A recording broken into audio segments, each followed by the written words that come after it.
Bonjour, bonjour tout le monde.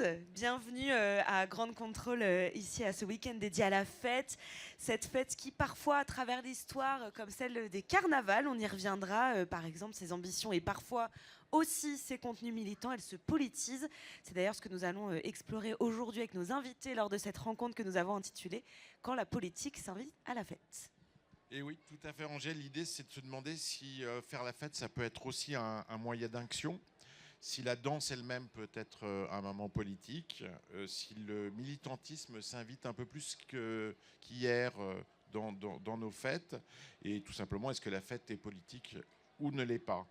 Voilà quelques-uns des thèmes qu'on va aborder aujourd'hui. Merci à tous d'être venus et merci à nos invités qu'on va vous présenter. Alors d'abord, il y a Arnaud Idelon, qui est auteur, journaliste et maître de conférence, coprogrammateur du Sample à Bagnolet et auteur d'un livre qui s'appelle Boom Boom, politique du dance floor, qui est donc pile poil dans le sujet. Voilà. Il y a aussi Erel Quedel. C'est moi. Bonjour Erel. Bonjour. Nom d'artiste Quedas, c'est ça? Oui, c'est ça. Voilà.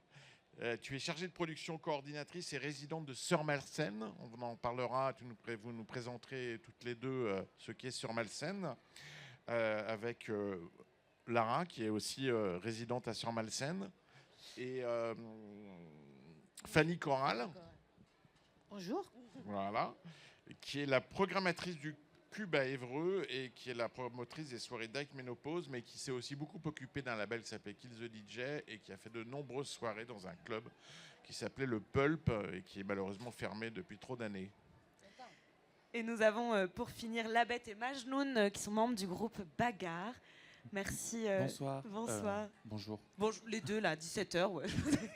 Merci beaucoup d'être avec nous. Alors avant d'entrer dans le vif du sujet, on avait envie de vous poser un peu une question. C'est quand et à quelle occasion que vous avez fait la fête pour la dernière fois, vous?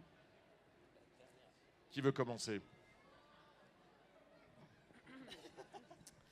Je pense que quand on est orga, DJ et qu'on aime aussi faire la fête, il faut un peu distinguer deux sens de faire la fête. Au sens littéral, moi c'était la semaine dernière parce qu'avec Sœur Malsen, on organisait une soirée à la machine où je mixais aussi d'ailleurs avec Quedas en opening.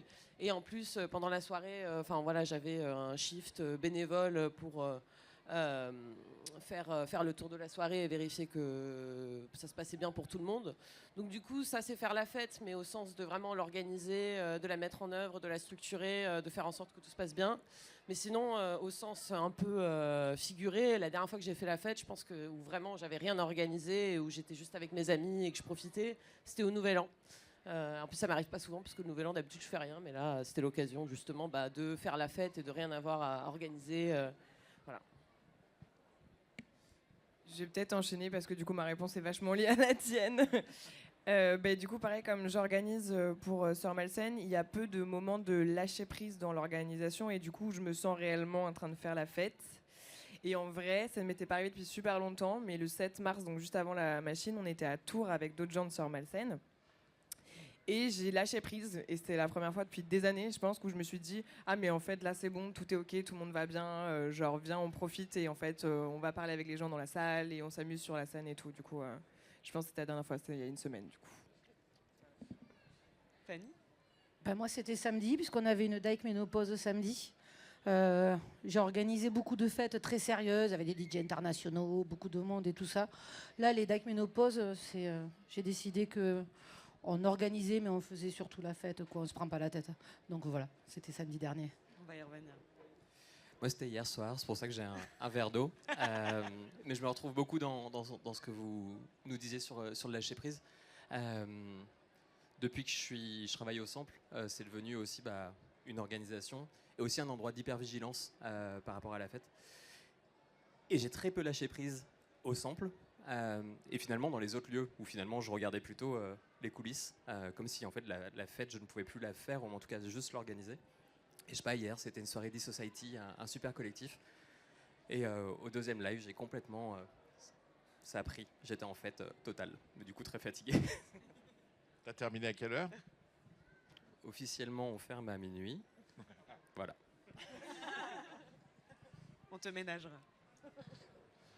Et non, ce qui est marrant, c'est qu'on est comme tous, on fait plus un métier. Enfin, c'est plus on est dans la fête est devenue notre métier. Au début, ça devait pas l'être. J'ai l'impression qu'il manque les gens qui font la fête en tant que spectateurs pour répondre à la question de quand est-ce qu'ils ont fait la fête.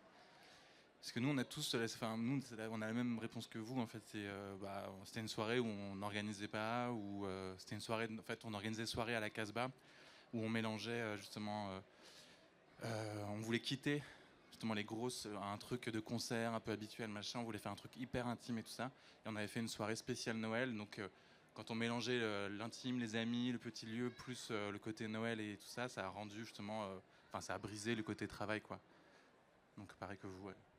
Et pour le coup, c'était une série de soirées. On a invité à chaque fois une association, parce que c'est la façon dont on a souvent, on va dire, un peu politisé ou utilisé la fête comme un cheval de Troie politique. Là, c'était l'association Mamama, je crois, qui aide les mères en situation de précarité. Donc pour Noël, et c'était trop bien de faire un truc complètement à contre-emploi, c'est-à-dire c'était que du concert acoustique. Bon, après, il y avait forcément en tout cas 2 bagarres. Et après, derrière, je sais plus qui y avait en DJ. C'était pas DJ Schneck ou... Enfin, en tout cas, c'était ça envoyait quand même du lourd derrière. Les gens étaient quand même très, très contents de se prendre des watts. Mais voilà, donc c'était un peu cette vibe-là, je pense, la dernière fois avec Bagarre. Ouais. La fête, comme un cheval de Troie, on est déjà dans le pile-poil dans le sujet. Je t'offre une transition gratos. Merci, je te remercie. Fanny, je t'ai présenté rapidement tout à l'heure. Je t'ai connu il y a quelques années à Radio Nova, qui était déjà un lieu de fête et de politique intrinsèquement, à vrai dire. Et ensuite, il y a eu le Pulp, hein, où tu as organisé beaucoup de soirées. C'était un lieu très militant, le Pulp, ou c'était uniquement un lieu de fête, ou est-ce que vous aviez trouvé la meilleure manière de combiner les deux? De par l'identité du Pulp, qui était un club de lesbiennes, c'était obligatoirement un lieu très militant, quoi, je crois. Ça a été l'espace où les Gwyn ont pu, à un moment donné, s'émanciper, s'affirmer.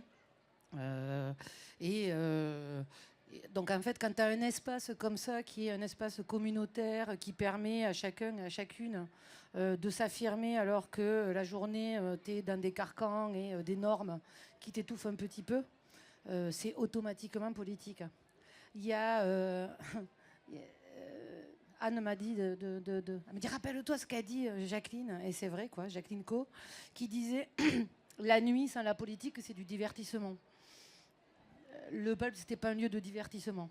C'était un lieu de rencontre, d'émancipation, d'expression, comme beaucoup de lieux queer, où à l'époque, le queer n'existait pas, LGBT, oui. TPG, tout ce que tu veux, quoi. Effectivement, tu disais que le queer n'existait pas à l'époque, donc c'était il y a une petite vingtaine d'années, et la visibilité de la scène lesbienne n'était pas du tout ce qu'elle est aujourd'hui. Je pense que les Gwyn n'existaient pas à l'époque. Hein. Ouais. Il y avait quand même cette image de la lesbienne, elle est prof de latin et elle joue Et elle écoute Mylène Farmer. Non, je sais pas si elle est. Non, c'était même pas ça à l'époque, quoi. Tu vois, c'était genre elle est prof de latin et elle joue au Scrabble avec ses copines le soir. C'était ultra boring, quoi.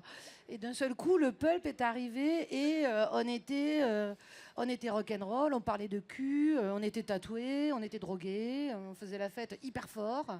Et ça a été ce moment où les lesbiennes sont sorties du placard, comme depuis quelques années, on voit sortir du placard les personnes trans. Tu vois, mais le Pulp, c'est ce moment-là où les Gwyn sortent du placard, en fait. Donc c'est très politique, en fait. C'est un truc de visibilité hyper forte. Et qu'est-ce qui a motivé la création d'un tel lieu, justement, à l'époque ? Alors, c'était un hasard total. C'était juste qu'il y avait une bande de Gwyn à qui on a confié un club. Et on a dit, c'était Mimi. Et Mimi, il a dit, OK, on prend le jouet, quoi. Et d'un seul coup, elle a pris toutes ses copines autour d'elle en disant, ah, alors toi, viens, on va faire des trucs. Et sans s'en rendre compte, on en a fait un lieu juste en étant ce qu'on était. Jennifer est là, elle peut en témoigner, en étant juste hyper engagé, en s'affirmant, voilà, quoi. Et quelle a été la réception à l'époque du lieu? Est-ce que les médias, le public, je crois que le jeudi était le jour pour les filles et les garçons, hein, que le reste du temps c'était uniquement un lieu pour les filles. C'était progressif, en fait. Le mercredi et le jeudi c'était ouvert aux hétéros, mais les garçons seuls ne pouvaient pas rentrer. Si tu veux, si t'étais un mec tout seul, t'arrivais, tu rentrais pas, il fallait être accompagné d'une fille. Donc il y avait des grandes queues dehors, et il y avait Christine qui faisait la porte et qui arrivait, qui disait, les meufs, Et c'était les meufs qui rentraient en premier, puis les garçons après.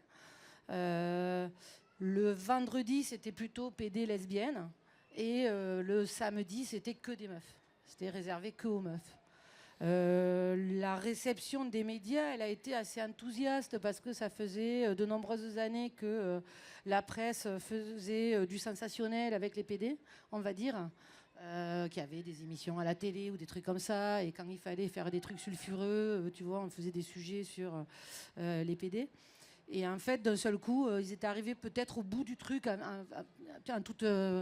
c'était vraiment, il y a un truc assez cynique là-dedans, mais si tu veux, c'était ça, quoi, tu vois. Il fallait un nouveau sujet. Et les lesbiennes, d'un seul coup, elles étaient so rock'n'roll. C'était hyper marrant, tu vois. Et puis c'était un espace de liberté assez débridé, on va dire, quoi. On faisait n'importe quoi là-dedans. Donc en fait, on nous avait donné un club et on a fait n'importe quoi dedans. N'importe quoi, et en même temps, c'était un lieu où toute la scène musicale de cette époque était présente. C'était quand même un lieu très pointu musicalement. Ouais. C'était un vrai lieu de culture. C'était pas qu'un lieu de bordel. Oui, c'était un lieu oui, c'est vrai que c'était un lieu de culture. Ça a été le lieu où, musicalement, ça a été l'endroit où il y a eu la bascule avec... on était en pleine French Touch, on va dire. C'était l'époque des soirées respect où... la musique, c'était très... les gars, ils allaient sampler de la funk et de la house. C'était très hédoniste, c'était très... voilà, super. Et c'est très, très joyeux. Et nous, on est arrivés avec un côté assez rock'n'roll et on a ramené la darkness. Et c'était ce moment-là où il y avait l'électro qui arrivait et la minimale. Tous les labels, genre Compact et tout ça. Et en même temps, voilà, Peaches, la première fois qu'elle a joué à Paris, elle a joué au Pulp, par exemple. Et c'était le début de toute cette scène-là, le retour du rock'n'roll et de la darkness dans la musique électronique et dans la musique de club, en fait. Et nous, on était là à ce moment-là parce que, voilà, c'était des identités qui nous correspondaient, quoi, et une culture qui nous correspondait. Donc, effectivement, il y a des gens qui sont passés, il y a beaucoup de gens qui sont passés au Pulp pour la première fois. Et ça fait aussi émerger une vraie scène, c'est-à-dire des gens qui n'existaient pas dans des scènes ailleurs ont émergé grâce au Pulp. Oui, Chloé, il y a toute une génération d'artistes, ouais. et souvent d'artistes femmes, qui oui. sont sortis du Pulp. D'artistes femmes qui n'existaient pas sur les scènes avant, parce que bon, avant c'était quand même un truc hyper masculin, quoi. Et cette dimension politique du Pulp, qui était intrinsèque au lieu, comme tu le disais tout à l'heure, elle s'exprimait comment? C'était... il y avait un journal, il y avait des discours, je crois pas, c'était pas exactement comme ça que ça se passait. Il y avait des discours, c'était comment on faisait la com du Pulp aussi, quoi. Il y avait ça, et puis il y avait aussi, ça s'exprimait aussi par rapport aux règles à l'intérieur, quoi. C'est-à-dire que les garçons qui rentraient là-dedans et qui se comportaient mal avec les meufs, on les sortait, quoi. On les sortait, on leur disait, écoute, tu vois, derrière cette porte, le monde, il t'appartient. Donc ici, on a 100 mètres carrés, c'est chez nous. Donc tu vas respecter les meufs et tu vas... Donc on mettait des règles féministes très, très fortes. Il y avait aussi il y avait un petit fanzine qui s'appelait Housewife où ça balançait pas mal. Il y avait... Enfin, on développait tout un discours aussi à travers nos soirées qui était politique, on va dire, ouais, et féministe. L'époque féministe, hein, moi, à cette époque-là, on disait « Ah non, pas féministe, c'est un gros mot. Hein. » Fallait pas le dire. Maintenant, c'est hyper à la mode. Même H&M, ils font des t-shirts avec écrit féministe, quoi, tu vois. Mais à l'époque, féministe, c'était moche. Hein.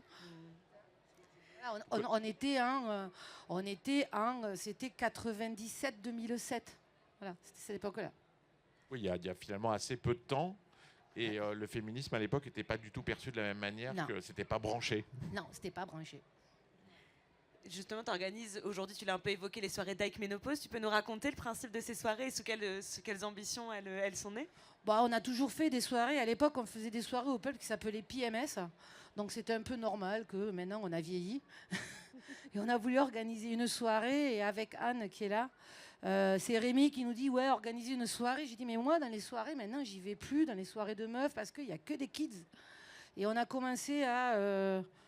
tu vois, tu vas en soirée, tu es au bar, et il y a des meufs qui arrivent qui te disent « Pardon, madame ». Tu es là, tu fais « Non, mais ça me déconne, quoi. Tu vois, donne-moi ta drogue, vide tes poches, quoi, et tu vas me respecter, quoi. » C'était compliqué, en fait. Et ça nous saoulait un petit peu, parce qu'après, effectivement, la nuit, c'est un truc de jeune, quoi. C'est normal, quoi. Et nous, on commence à taper les 50 balais, à arriver vers ça, quoi. voire plus, puisque moi je les ai bien dépassés. Et en fait, on s'est dit, bon, on va lancer une soirée, on va faire une soirée qui nous ressemble. Et donc, on s'est fait cette soirée qui s'appelait Dyke Ménopause, parce que, voilà, on s'est dit, la ménopause, c'est tellement un gros mot. Quand tu es une femme, tout le monde a honte de dire que tu es ménopausée, quoi. Et donc, on a fait ça pour manière de dédramatiser. C'est aussi un acte politique de s'affirmer. Hein. Encore une fois, c'est ça aussi les soirées. C'est t'affirmes des identités, d'affirmer l'identité de meuf ménopausée. Et finalement, ça finit que c'est des soirées hyper transgénérationnelles et que les vieilles elles râlent parce qu'il y a trop de jeunes. Voilà, mais c'est rigolo, quoi. Mais bon, voilà, quoi. C'est aussi une manière de mettre des sujets sur le tapis. Et il n'y a pas que la ménopause, puisque à chaque soirée, il y a un andropause DJ set, où c'est un garçon qui vient faire le warm-up, hein, parce qu'avant, les filles elles faisaient le warm-up de 20 personnes. Maintenant, nous, on inverse les trucs. Hein, c'est les mecs qui jouent en warm-up de 20 personnes. Et ça s'appelle l'andropause Fight Club DJ set, parce qu'il n'y a pas que les femmes qui sont victimes de la dégénérescence hormonale. Et entre le pulp au début des années 2000 et les soirées d'aujourd'hui, tu dirais que la fête, elle a évolué, elle a changé. De quelle manière on fait la fête aujourd'hui? Non, je trouve pas qu'elle ait changé, quoi. Et même, tu vois, je trouve que en tout cas, si on est dans un truc un peu queer, tu vois, à l'époque, il y avait toujours des soirées qui n'étaient pas du tout politisées. Quand tu vas au VIP Room, c'est pas des soirées politisées, quoi. Tu vois, c'est du divertissement pur et simple. Il y a toutes sortes de fêtes, quoi. Tu vois, faut faire la différence. À partir du moment où tu fais des soirées queer, déjà il y a un angle, quoi. T'affirmes quelque chose. Ce que ça a évolué aujourd'hui, parce que le seul truc que je vois, il y a beaucoup plus de diversité, on va dire. C'est-à-dire que les personnes trans sont beaucoup plus visibles, mais parce qu'elles sont sorties du placard entre-temps et que c'est devenu, tu vois, possible aujourd'hui pour plein de personnes. Il y a plein d'identités qui se sont créées entre-temps. Au niveau des personnes racisées aussi, il y a beaucoup plus de soirées avec des personnes racisées. C'était quand même assez blanc, nos soirées à l'époque.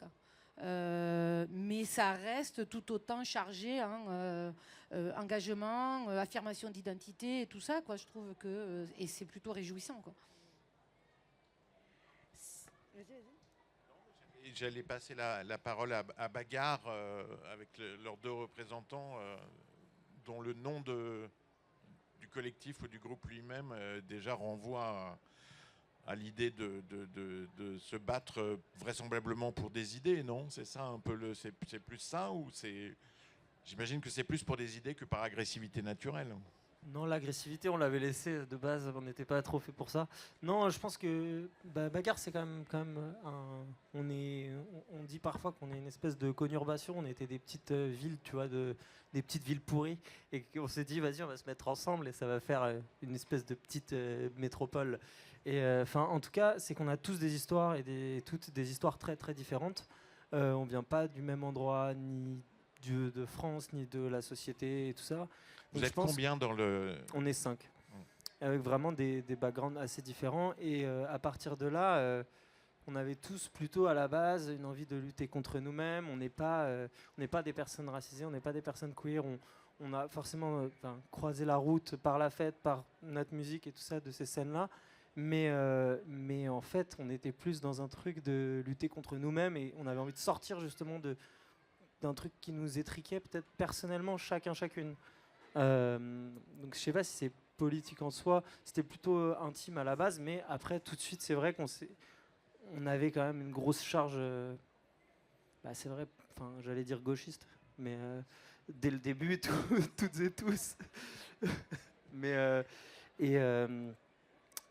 c'est vrai que on a mis du temps peut-être à formuler de façon claire aussi certains virages aussi de politique, comment dire, je me perds un peu, mais vous avez mis du temps à vous construire et à assumer l'envie d'avoir un véritable discours. C'est ça ce que tu voulais dire? Non, mais c'était que je pense que justement le truc de la fête, c'est que ça répond à la journée, quelle qu'elle soit ta journée. Et évidemment, plus les journées sont dures, plus tes soirées sont nécessaires. Et c'est pour ça que les clubs queer sont évidemment depuis toujours engagés. Et parce que c'est justement la vie des minorités, des marginalités. Et nous, on a croisé, on a découvert un peu nos personnes et nos vies à travers la fête et à travers justement la communauté queer de notre époque, qui était seulement ce je dirais qu'il y avait un... Toi, tu sais que les lesbiennes n'existaient pas.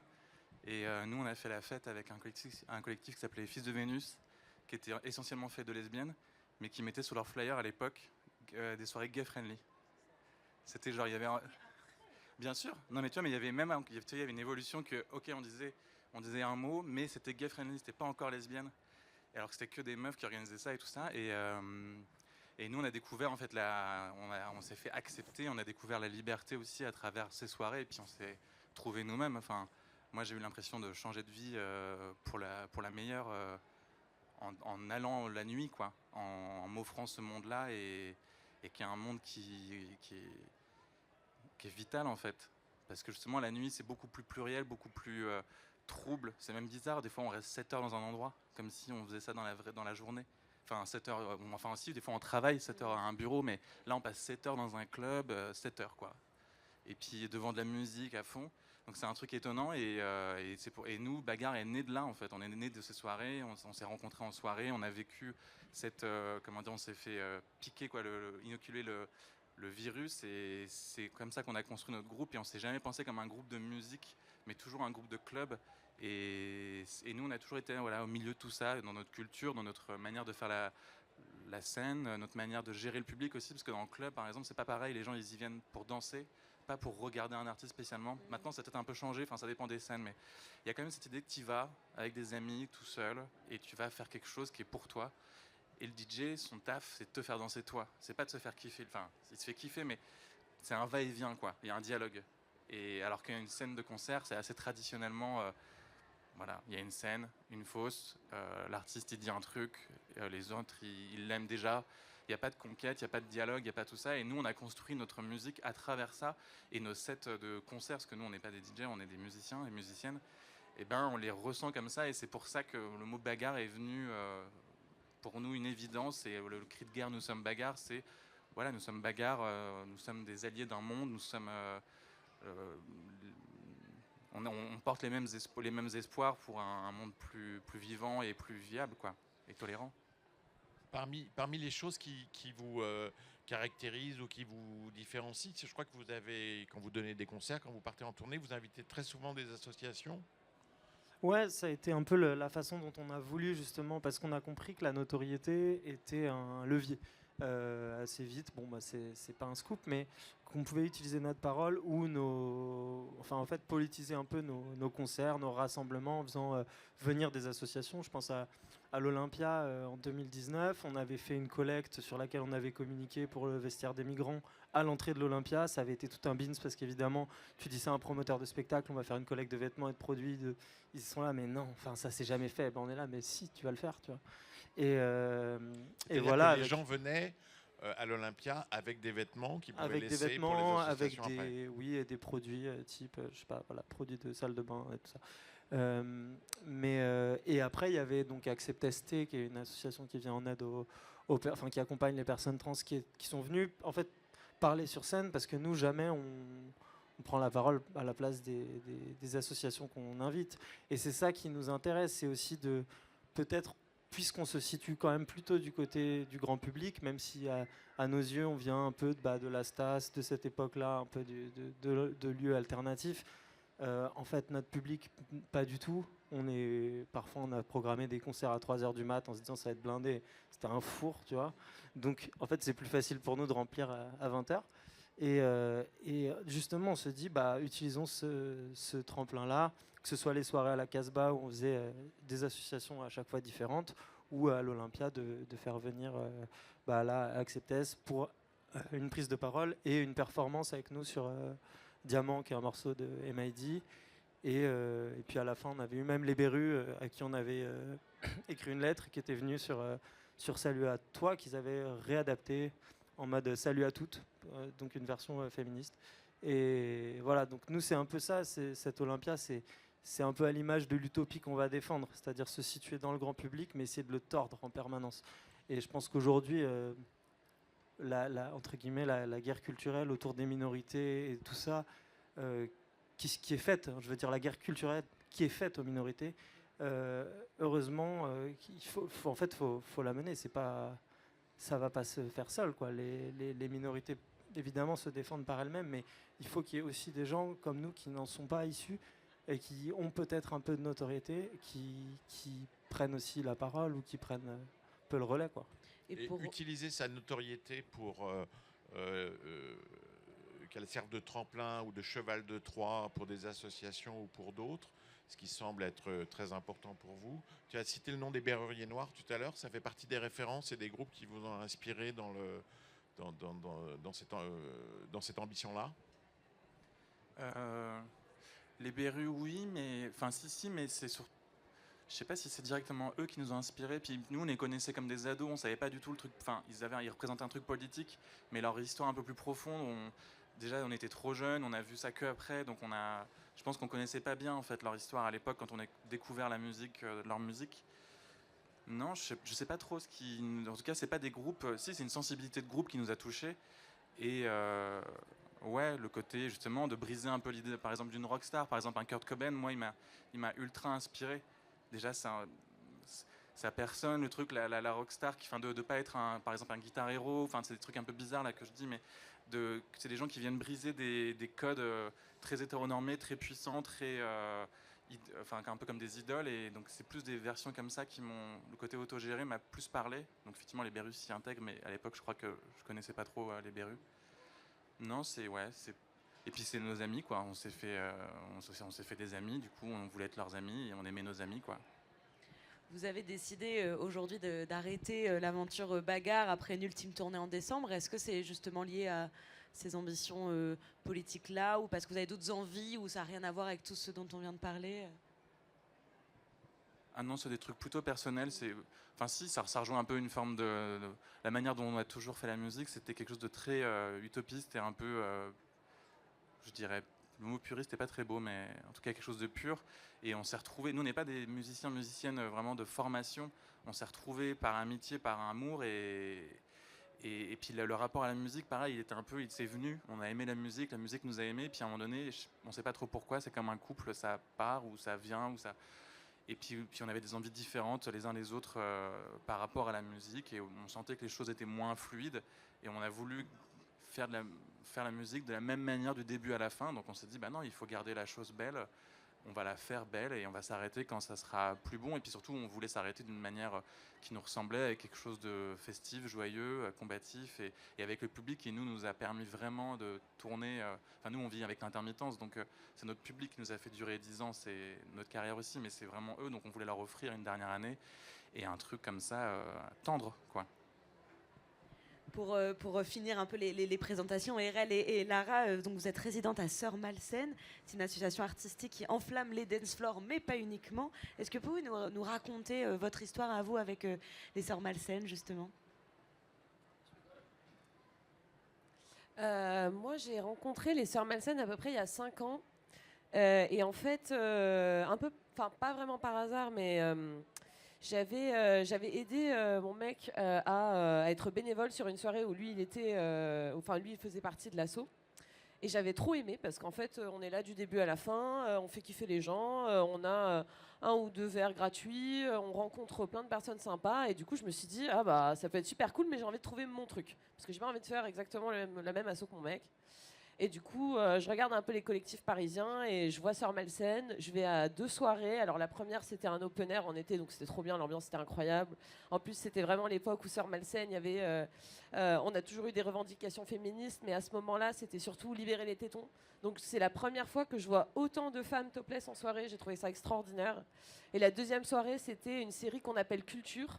Donc Q et Tur, parce que du coup c'est toujours axé aussi sur là il y avait par exemple une conférence entre une travailleuse du sexe, des personnes qui travaillaient dans le milieu de la nuit, enfin bref, il y avait une véritable ambition culturelle au-delà de la fête. Et puis moi ça m'a parlé parce que c'était non seulement le féminisme, la culture, la politique et la fête. Du coup j'ai demandé de rejoindre le collectif. Et 6 mois plus tard, on m'a proposé si je voulais rejoindre en tant que résidente DJ, alors que j'étais vraiment pas très bonne. Non, c'est vrai. Et puis justement, c'est cette confiance en fait chez Sœur Malsaine qui est extraordinaire, parce qu'aujourd'hui, 5 ans plus tard, j'ai pris du niveau. Je suis invitée par d'autres collectifs. Enfin voilà, Sœur Malsaine, c'est vraiment une asso. Si tu donnes, elle te donne en retour. Et il y a vraiment de ça, au-delà en plus de la culture politique. Il y a vraiment une culture familiale, quoi, presque, qui est extraordinaire. Voilà. Et moi, comment je suis rentrée dans Sœur Malsaine? Alors, je suis l'une des seules qui est rentrée par ce biais-là, je pense. En fait, Sœur Malsaine, c'est plutôt quelque chose genre, t'invites tes amis à venir à l'intérieur, mais t'es déjà à l'intérieur, faut avoir un lien avec quelqu'un. Genre, c'est rare que des personnes extérieures arrivent de nulle part. Toi, Lara, oui. Mais en vrai, il y en a beaucoup. C'est quand même un noyau de potes depuis 15 piges qui aiment faire la teuf ensemble et qui, du coup, ont politisé la chose de fait en se rendant compte que l'industrie était sexiste et queerphobe. Spoiler alerte. Et non, du coup, moi, j'avais repris mes études pour faire chargé de production événementielle et j'ai vu l'annonce rêvée de mon stage. En gros, on propose de bosser en tant que chargé de prod dans un collectif queer et féministe. Je fais, oh, ok, je veux être là, en fait. Donc, du coup, j'envoie ma candidature et je suis prise, après une rencontre avec LE. Et du coup, j'ai passé 6 mois en stage et il s'avère que l'une des fondatrices partait à Marseille et du coup, elles ont créé là-bas un nouveau pôle marseillais. Et en fait, du coup, il y avait du taf. Et du coup, j'étais là, moi, je suis chaud de continuer. Let's go. Et j'ai appris aussi à jouer grâce à LE, où on fait souvent des... à l'époque, on faisait tous les mois, maintenant un peu moins, voire plus, des apéromix où en fait, tout le monde s'apprend à mixer. Et genre, il y a vraiment un apprentissage. En fait, on sait que le domaine des compétences, c'est un domaine de pouvoir aussi. Et il y a pas mal de savoir-faire qui sont gardés par les mêmes personnes qui sont, spoiler alert, les hommes cis blancs hétéros. Et en fait, dans Sœur Malsaine, il y a vraiment cette volonté du coup de donner les biais, les outils à tout le monde et notamment aux personnes minorisées. Et donc du coup, ces apéromix, les DJ allaient apprendre aux bénévoles à mixer, à diguer, à utiliser tous les outils, etc. Et moi, j'ai appris comme ça. Et du coup, je suis devenue DJ résidente aussi comme ça. Il y a combien de gens dans le collectif aujourd'hui? Oula, c'est très compliqué à savoir parce que du coup, on considère que les performeuses, que les DJ et que les bénévoles sont membres à part entière. Avec le pôle lyonnais, marseillais et parisien, aujourd'hui, on dirait à peu près 90 personnes, mais c'est plus ou moins. De personnes qui sont régulièrement chez nous, c'est peut-être plus autour de 50, 60. Mais c'est difficile à définir en vrai. Et qu'est-ce qu'il y a de... C'est une question qui va peut-être vous paraître idiote, mais qu'est-ce qu'il y a de malsaine chez les sœurs? Alors, c'est juste un jeu de mots à la base. Oui, donc, je m'en doute. C'est juste parce que c'est 2 adelphes biologiques. Mais du coup, bref, je crois que c'était une incompréhension quand un gars a dit « Ah, vous êtes les sœurs Olsen », elles ont entendu Malsaine et elles étaient mortes de rire. Et du coup, elles se fait « Ouais, on est les sœurs Malsaine, ouais. » Et du coup, c'est resté depuis. Mais je crois que... Malsaine, je sais pas, je crois qu'il y a un truc malsaine dans le côté un peu trash. En fait, il y a une DA qui est un peu Barbie trash, qui mâche pas ses mots et qui dit allez vous faire foutre en fait avec votre patriarcat. Mais malsaine, je sais pas, je crois que c'est parfois le contraire de malsaine. Je pense qu'on est le contraire de malsaine dans une société saine, qui se revendique comme saine, mais en réalité, je pense que du coup, en fait, on paraît malsain pour la norme. Notamment, par exemple, le côté où, à l'époque où on montrait les tétons, ça c'est extrêmement malsain en fait. La manière aussi dont on va communiquer sur les VSS, donc les violences sexistes et sexuelles, où on va pointer du doigt, parfois, les mecs qu'on renvoie de nos soirées, ils sont pas contents, quoi. Ils pensent qu'on est folle, qu'on est malsaine. Mais nous on s'en fiche, on sait que c'est eux. Donc en fait je pense qu'il y a un peu un jeu de miroir finalement derrière le malsain où c'est eux qui pensent que nous on est malsaine, mais en fait c'est eux qui le sont et on essaie de renvoyer un peu cette image à travers un espèce de miroir un peu complètement distorsionné de la réalité, quoi. Je crois qu'il y a une charte à respecter pour faire partie de Sœur Malsaine et pour aller aux soirées. C'est quoi cette charte-là? Alors, il y a une charte publique qu'on a mis en place. Du coup, l'idée, c'est de faire respecter le minimum de bienséance, on va dire, de ne pas agresser les gens, de demander le consentement pour n'importe quoi, même quand on passe dans la foule, en fait, une main sur, on va dire, les côtes, etc. C'est quand même assez humiliant pour les personnes qui les reçoivent, mais en fait, le consentement, il est absolu tout le temps et partout.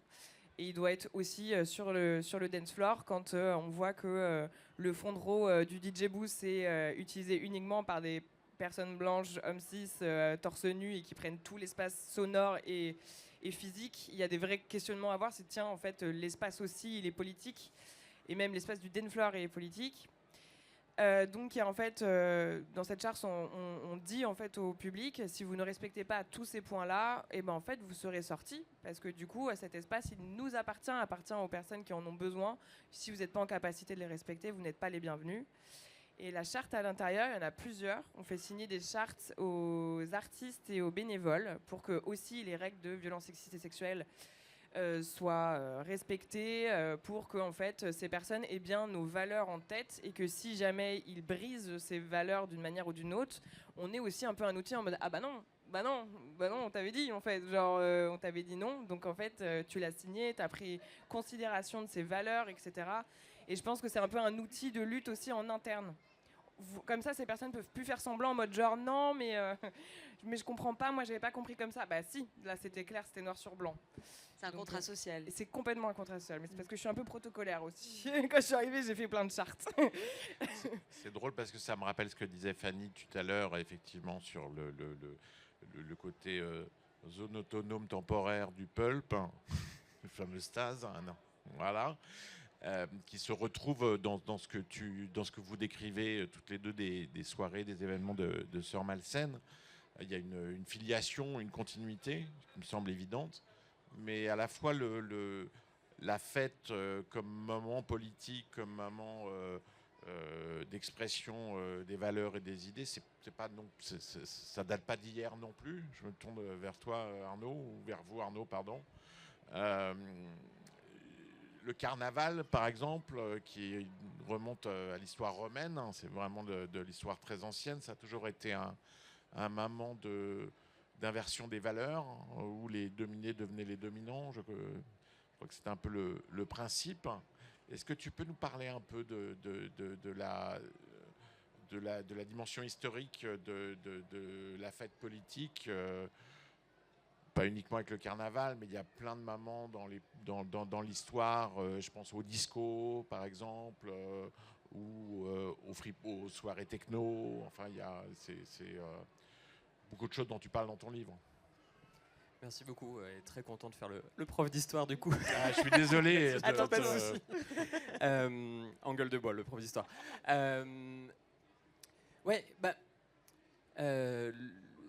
Le livre Boom Boom Politique du Dance Floor, il pose la question justement de est-ce que la fête est politique? Et waouh, vaste sujet.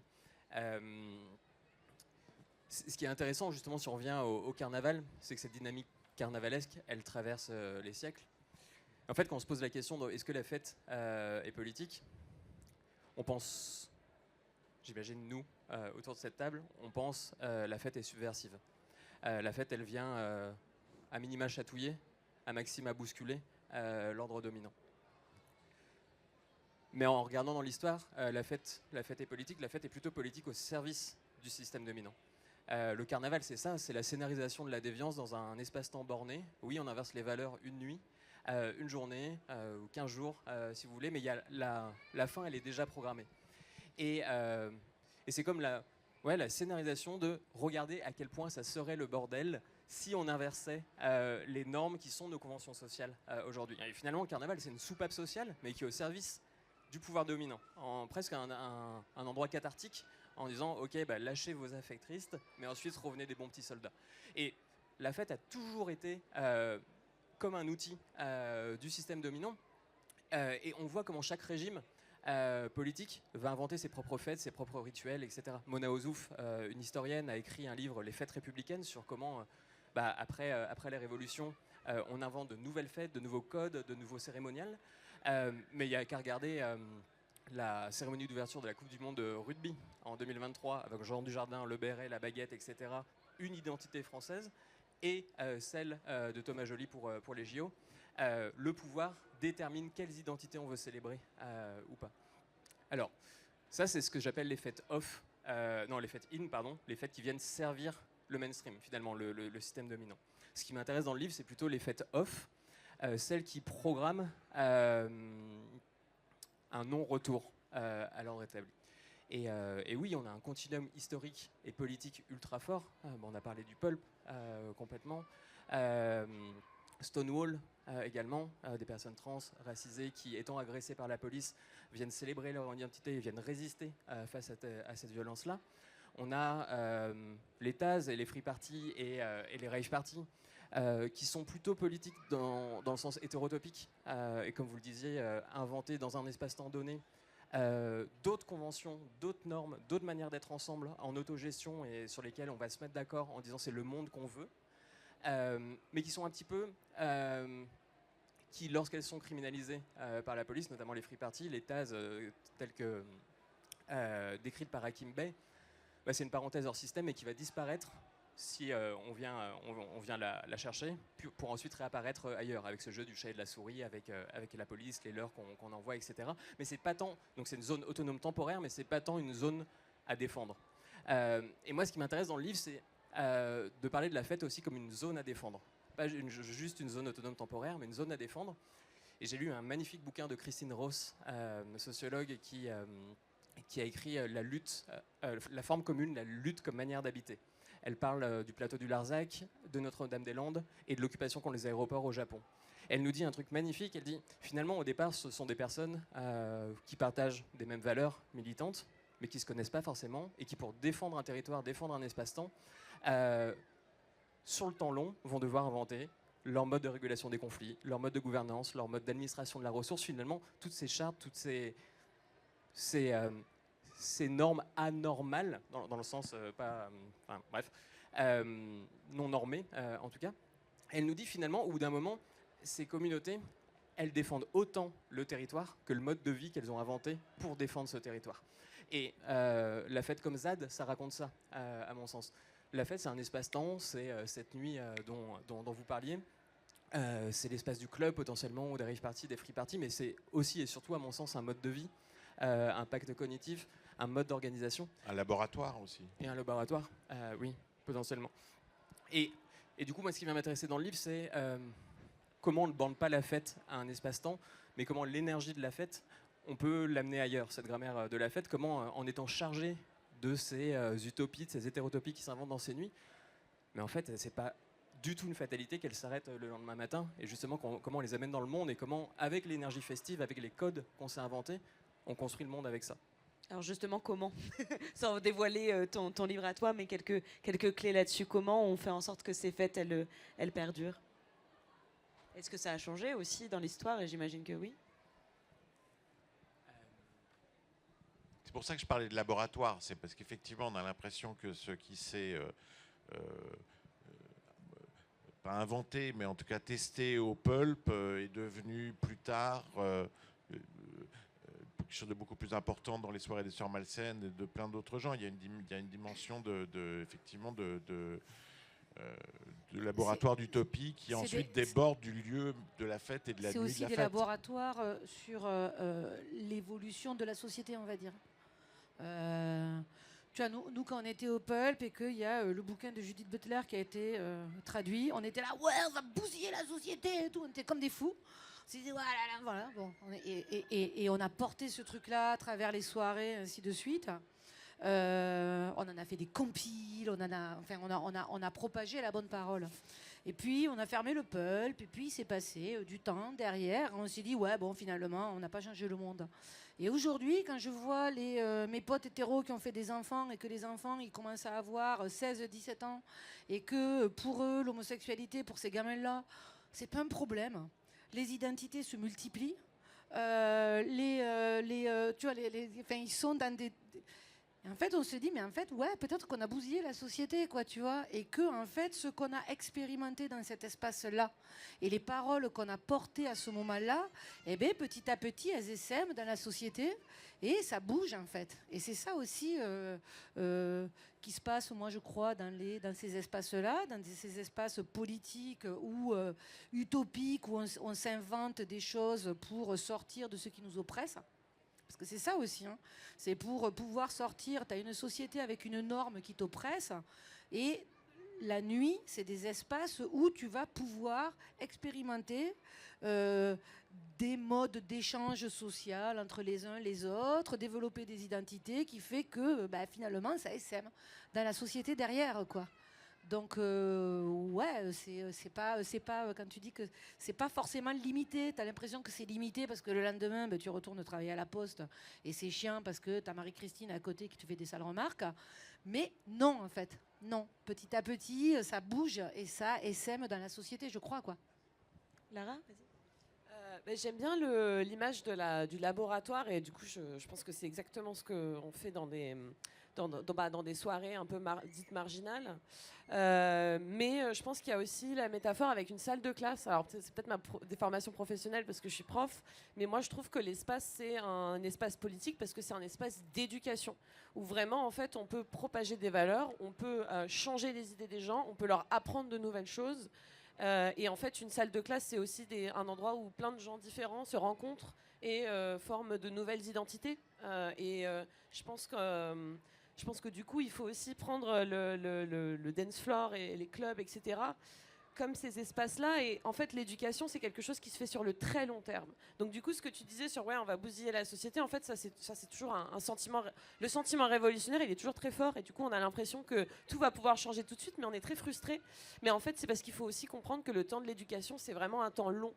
Et en fait, quand on plante une graine, ça met du temps à pousser, mais cette graine, elle va en nourrir d'autres, etc. Et du coup, je pense que ce que vous avez fait, c'est exactement ça. Si vous n'aviez pas eu le pulp dans les années 90, on n'aurait pas tous les espaces lesbiens qui existent aujourd'hui et qui se démultiplient, quoi. C'est fou. Et je voudrais rajouter un truc quand même, c'est que moi, je pense que le backlash fasciste qu'il y a aujourd'hui est un backlash masculiniste qui est quelque part... Alors, on ne va pas se donner ce truc-là, mais moi je pense que quelque part, c'est, mine de rien, ça a essaimé dans la société et c'est un backlash masculiniste qui est en train de se passer aujourd'hui. Derrière tout le backlash fasciste, et que c'est peut-être tout ce que tout un tas de générations Parce que vous avez ont mis en réussi place. quelque chose, qu'effectivement, il y a nous, un besoin de plein réaction. Ouais, moi je pense que c'est un backlash en fait, pas un backlash par rapport à MeToo, par rapport à toutes ces idées qu'on a pu développer sur les identités de genre, toutes ces choses-là, quoi.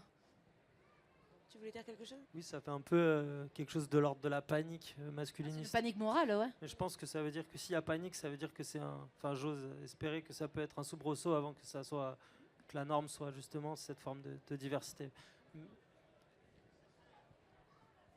Ça me faisait penser à... Moi j'avais vu un docu sur les hérétiques ou je sais plus trop lesquels, mais...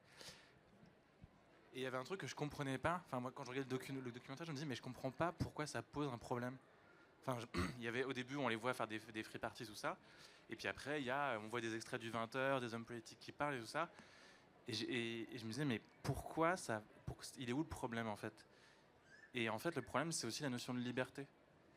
Le contrôle social surtout. Ouais, c'est que le problème c'est qu'il n'y a pas de... C'est gratuit pour la plupart du temps, c'est pas des terrains privés, c'est... Enfin voilà, il y a un truc qui est hors de contrôle, et le non-contrôle il fait paniquer les contrôlants quoi. Et vraiment en voyant ça je me dis mais c'est fou, ils trouvent des choses pour les criminaliser, mais le fond du truc c'est des gens qui font la teuf dans un champ. À quel moment ça peut être plus bon enfant que ça? Alors il y a la drogue, mais enfin, tu vois, ça c'est vraiment c'est la blague du truc. Mais je me disais c'est quand même dingue, voilà, c'est des gens qui dansent et puis le problème c'est leur liberté et leur sortie du système, leur sortie de la notion de consommation, de divertissement, et que ça réinvente des choses et que du coup ça il faut le cadenasser, l'entourer. Non mais je veux bien rebondir sur la criminalisation de la fête. On a un continuum de criminalisation. Enfin, moi je parlais de Stonewall, mais l'amendement Mariani, les raves sous Thatcher, et puis la rave de Lyon en 2021. Aujourd'hui, on mate les fêtes de la même manière qu'on mate les manifestations. Et moi, j'y vois la projection par le pouvoir d'un potentiel de dissidence. Enfin, si ça leur fait peur à ce point-là, si on met autant de moyens pour comprimer la fête, c'est que ça fait peur. Et je pense que la peur, c'est les alliances intersectionnelles. C'est de se dire que la fête, elle est en capacité de rallier différents milieux. Et c'est ce que les soulèvements de la Terre parlent de ça comme de l'art de la composition. Comment demain, des totos, des anards, des agriculteuristes, des militants, militantes écologistes qui, a priori, n'ont pas forcément les mêmes codes et les mêmes cultures, se mettent autour d'une table et commencent à lancer un immense mouvement. Et je pense que la fête, elle est en capacité de faire ça, la joie collective, elle est en capacité de faire ça. Et pour moi, c'est un signal faible, mais même pas que faible, de la puissance, du potentiel de débordement de l'espace-temps festif. Et je ne sais pas si on a beaucoup le temps aussi, mais je pense que les médias jouent aussi leur rôle là-dedans. J'ai eu accès à des archives de l'INA pour préparer le livre. La manière dont les free parties et les rave parties sont traités par les médias, et justement à travers ce prisme à chaque fois de la drogue, mais même Arte, normalement Arte, ils sont pas trop cons, qui fait un documentaire il y a pas longtemps qui s'appelle Génération Crise, l'excès face au fatalisme. Grosso modo, on serait une génération à faire boum, boum, boum, parce qu'en fait, on n'a plus d'horizon, on est complètement inondé devant le fatalisme, on n'a plus envie de se battre. Et ça, c'est vraiment une imagerie qu'on a envie de poser sur ces fêtes. Et juste pour rebondir, parce que ça m'a beaucoup touché, la fête comme une école, à fond, et tu parlais aussi de la fête comme vous êtes né dans la fête. Moi, la fête, c'était une renaissance ou une naissance, ou en tout cas une école de déconstruction et de déapprentissage de tout ce que j'avais appris. Mon éducation genrée, mon éducation sexuelle. Et en fait, c'est à 21 ans que je me suis dit, mais en fait, mon imaginaire, il est tellement borné, il est tellement petit, et les œillères, elles ont éclaté par la fête, justement. Mais quand on est changé par ça, on n'est pas changé que dans l'espace-temps de la fête, on devient une nouvelle personne dans le monde. Et donc ça, c'est intime, mais ça peut se jouer au niveau collectif aussi. Et à contrario, est-ce que tous ces mouvements dont on a parlé, les raves, le disco, tout n'ont pas finalement tous été rattrapés par une certaine forme de capitalisme marchandisé, utilisé? Qu'est-ce que vous avez pu constater, vous, là-dessus? C'est vrai que quand on voit 20 ans après un groupe comme le Velvet Underground ou les Clash servir de bande-son à des publicités, parfois on se dit que... C'est le cours des choses, en fait. Le capitalisme récupère tout l'underground en permanence. L'idée, c'est de courir toujours un peu plus loin, c'est tout. Ouais. Après, même en musique, moi, j'ai la sensation par moment qu'il n'y a plus d'underground, justement, très visible, tu vois. Que c'est une notion qui se questionne. Il y avait une société majoritaire, une contre-société. Aujourd'hui, avec l'éclatement des musiques, des niches et tout ça, est-ce qu'il y a encore un underground majoritaire ou, tu vois, ou je sais pas. J'ai du mal à... Il y a toujours de l'underground, quoi. Oui, bien sûr, mais... Ça existe toujours, quoi. Mais j'ai l'impression qu'il est très vite repiqué, tu vois. Après, la récupération va de plus en plus vite. On est d'accord. Ça va très très vite. Il n'y a pas forcément une envie d'y rester aussi de la part en tout cas en musique, de se dire, bah, en fait, dès que tu touches un truc où tu peux en vivre et tout, est-ce que tu vas rester dans une forme d'underground, notamment économique, tu vois? Tu veux dire que tout le monde succombe à l'argent? Non, du coup, je réponds à notre propre chapelle. Ouais. Non, mais après, c'est que le capitalisme, je sais pas comment dire, c'est l'ennemi de tout le monde, quoi. Enfin, de la musique, Enfin, là, on rentre dans un autre débat, mais je veux dire, le capitalisme, il peut se fondre dans les dictatures, dans les religions, dans n'importe quoi. Son mécanisme, il est ailleurs que... Enfin, voilà, si la culture fait de l'argent, tant mieux. Si le sexe en fait, tant mieux. Si les armes en font, tant mieux. Enfin, ça, pour moi, c'est... je sais pas comment dire ça. Il récupère tout sa fonctionnalité, quoi. Arnaud ? Ouais, dans le livre, je parle d'une double gentrification du dance floor. Bon, on a parlé justement de la capacité du capitalisme à inonder, mais c'est la critique artiste de Chapello et Bodansky. C'est dès lors qu'il y a quelque chose qui vient titiller le capitalisme, ils se démerdent très bien pour très vite l'incorporer. À l'échelle de la fête, pour moi, ça correspond aussi à une dépolitisation. Moi, je suis une des générations qui suis née juste après le Summer of Love, donc je ne l'ai pas vécu. J'ai pas du tout vécu, mais je danse dans les mêmes typologies de lieux, dans des entrepôts vides, dans des moulins, etc. Dans des codes et des symboles et des imaginaires d'une rave party que j'ai pas connue, avec une espèce de nostalgie anachronique pour ces lieux-là, parce que j'ai vu des documentaires, j'ai lu des trucs, on m'en a parlé, etc. Quand une espèce d'âge d'or que j'ai pas vécu. Et il y a ces raves qui demeurent, ces free parties, mais il y a aussi des soirées warehouse où ça coûte 25 €, les bouteilles d'eau sont à 6 €. Il y a une infrastructure de service, parce que c'est vraiment une infrastructure de service avec un service de sécurité horrible. C'est des cachets pas possibles sur les têtes d'AF, et on assiste à mon sens à une dépolitisation totale de la fête, alors même qu'on vient nager dans le même décorum. En fait, on esthétise ces raves-là, mais en les vidant complètement de leur substrat politique. Donc il y a ça, et puis il y a également une gentrification par le dance floor, et je pense que c'est important d'en parler aussi, notamment en Ile-de-France. Bon, c'est très lié à une typologie de lieu. Pour avoir des entrepôts, des espaces industriels, c'est plutôt dans la couronne rouge du nord-est parisien. D'accord. Et la fête a toujours été éjectée petit à petit des centres-villes bourgeois, parce qu'elle fait nuisance sonore, etc. Mais du coup, la fête, elle vient en petite couronne, en grande couronne, et en vrai aussi potentiellement avec son lot de nuisances acoustiques, des personnes alcoolisées sur le trottoir, etc. Et à mon sens, il y a quand même à noter une gentrification par le dance floor avec des classes créatives qui vont danser dans des centralités populaires la nuit, qui, ça se trouve, ne touchent même pas le territoire d'Aubervilliers ou de Drancy, parce que sont venus en Uber, repartent en Uber après avoir dansé toute la nuit. Et moi, j'ai longtemps romantisé mes retours de rave en RER à 7h du matin le lundi en me disant « Oh, wow, trop bien, ma jeunesse ». Mais en fait, je le relis maintenant avec d'autres lunettes en me disant « Mais waouh, quelle violence symbolique c'était aussi d'être cette petite personne privilégiée qui peut dormir le lundi matin et de croiser en fait dans le métro des personnes précaires, des personnes racisées qui allaient travailler à 5h du matin. » Et je pense que c'est important aussi de la souligner, cette gentrification par le dance floor en miroir du dance floor. Il y a eu une vraie politique par rapport à ça faite à Paris, c'est un bon exemple. Hein. Le Grand Paris et l'installation du Grand Paris, les pouvoirs politiques se sont servis de la fête pour développer le Grand Paris. À l'époque, faire des soirées en dehors du périph', c'était complètement impossible. La mairie de Paris a rendu le truc possible pour grignoter et aller gentrifier petit à petit ces lieux-là. C'est-à-dire qu'en faisant des fêtes de l'autre côté du périph', l'autre côté du périph' est devenu sexy. Il y a 15 ans, quand tu habitais de l'autre côté du périph', tout le monde était c'était moche de l'autre côté du périph'. Maintenant, tout le monde est là-bas. Et la fête a été un outil pour rendre ces espaces-là sexy pour les classes moyennes.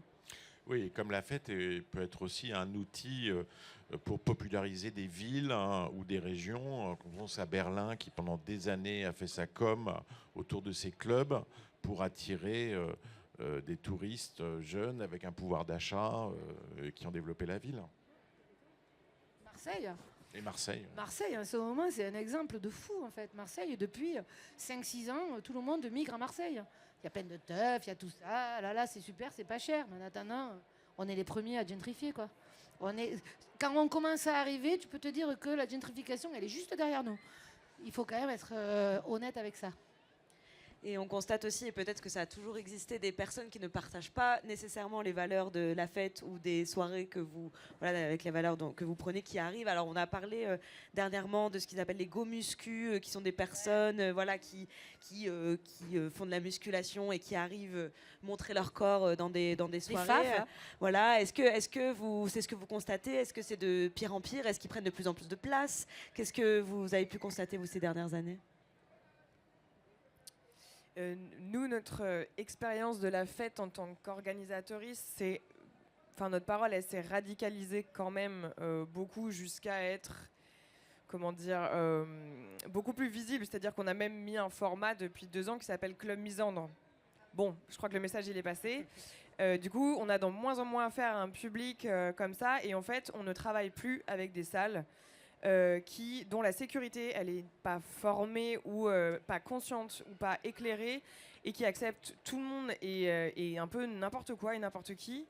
Et donc du coup ces fameux gormiti comme dit Caro DJ Schneck, donc ces hommes blancs musclés qui se mettent devant et qui prennent tout l'espace et qui dansent devant toi et qui rend un moment très gênant pour tout le monde. Et non, du coup, on n'a plus trop affaire à eux parce qu'on fait vraiment de plus en plus attention à où on va. On essaye de faire aussi beaucoup de maraudes et d'accueil du public par des bénévoles en mode genre tu sais où t'es, tu sais c'est quel collectif qui passe, etc. Et si on voit que les personnes sont complètement hermétiques aux valeurs, c'est bon, bah on va pas te laisser rentrer, je pense que ça sert à rien, tu vas faire la fête ailleurs, tu vas passer une très bonne soirée. Mais du coup, je pense que moi, je l'expérimente plus en tant qu'orga et j'expérimente plus non plus en tant que personne qui va faire la fête parce que je ne vais pas dans ces espaces. Parce que je vais faire la fête soit avec les lesbiennes, soit avec mes potes gays. Donc, a priori, j'ai pas trop affaire à eux. Enfin, je crois que je choisis énormément les événements où je vais pour ne pas être gênée. Parce que j'en ai marre d'être gênée en milieu festif parce que je peux pas me sentir libre si je me sens gênée a priori. Donc non, je crois que, je pense qu'ils sont de plus en plus là, mais c'est juste que moi je les vois pas. Oui, mais ce qui veut dire que la fête n'est pas forcément toujours intrinsèquement un lieu de liberté, de militantisme. La fête peut être aussi un lieu d'agression. Et on l'a vu beaucoup avec cette prise de conscience de ces dernières années autour des agressions sexistes et sexuelles. Les VSS, violences sexistes et sexuelles. Puis les chiffres sont assez parlants. En plus, là-dessus, il y a un collectif qui est très influent là-dessus qui s'appelle Consentis. Donc, ils ont des chiffres. 60% des femmes ont été victimes de harcèlement ou d'agression sexuelle dans le milieu festif. 57% des femmes ne se sentent pas en sécurité seules dans les lieux de fête. Est-ce que c'est aussi pas ça qui est politique dans la fête? C'est aussi de la rendre plus safe, plus inclusive. Qu'est-ce que vous pensez de ça?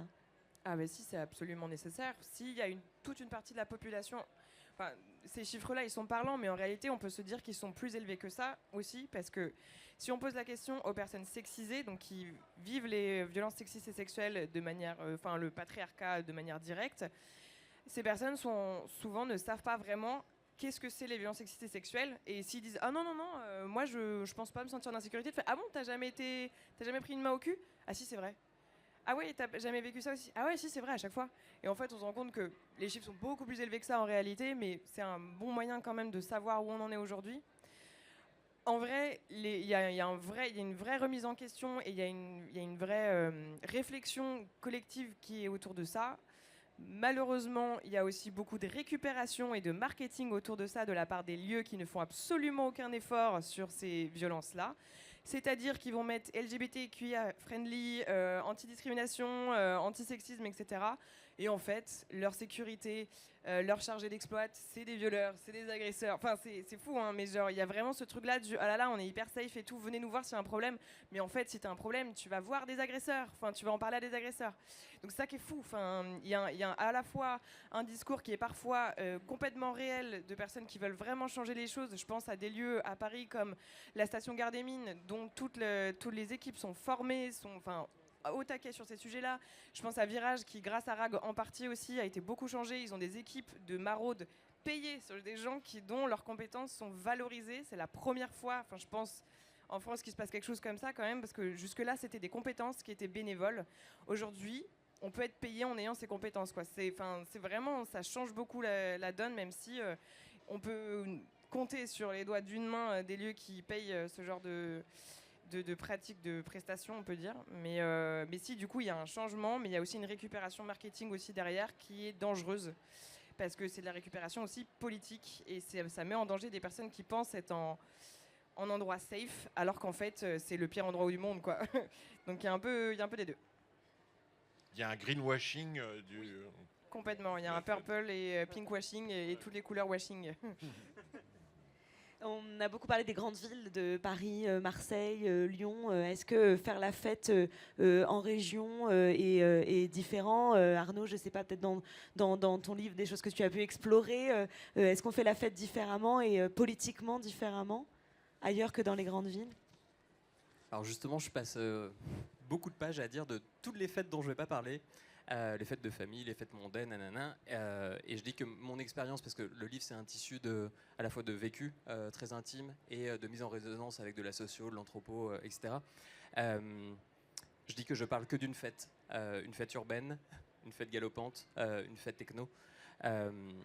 Et donc, c'est vraiment mon angle mort, la fête ailleurs qu'à Paris, Marseille, Manchester et Berlin. Ouais. Peut-être toi à titre personnel aussi ou d'autres à titre personnel. Bah, moi, je peux en parler parce que j'ai grandi, vu mon accent, non, mais bon. J'ai passé 20 ans dans la nuit à Paris, 30 ans, et ainsi de suite. Depuis 4 ans, je travaille à Évreux, dans une salle de spectacle. Et je peux vous dire que la fête, ça n'existe pas. Je suis arrivée là-bas, je me suis dit, alors, je vais trouver des collectifs, on va organiser des teufs dans la salle. J'ai un super outil. Et en fait, il n'y a pas de fête. Et il n'y a pas de collectif. Et il n'y a rien. Alors, il y a en Normandie, c'est très, très, très compliqué. Alors, il y a quelques organisateurs qui organisaient des fris il y a quelques années. Mais là, aujourd'hui, je suis un peu en peine où il n'y a rien, en fait. Il n'y a rien. C'est peut-être ça l'enjeu aussi aujourd'hui. C'est un peu, et il y a un vrai angle mort là-dessus, sur les petites villes de province et ainsi de suite.